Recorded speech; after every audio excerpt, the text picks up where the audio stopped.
نمیدانند که در اسلام سیبگا نیست، در اسلام سرتخته نیست، در اسلام پنجشنبه و 7 و 40 نیست. شما مراجعت کنید در کتاب ابن عابدین شامی رد المحتار، شما مراجعت کنید در کتاب فتاوای محمودی خدای نظر، شما نظر کنید در کتاب منبع العلوم محمد عمر سربازی خدا رحمتشون کنه. میگه کسی که اگر پنجشنبهگی میکند، کسی 7 میکند، 40 میکند و کسی رفته از همون طعام میخورد وای مکروه تحریمی است، او حلال نیست برای شما میگه خوردنش، چیزی در اسلام نیست.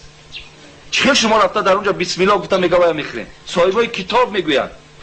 این مرد اگه شکایتش همین وقتی ما با او جواب گردانیدیم و گفتیم پروردگار در قرآن سوره اعراف چی میگوید؟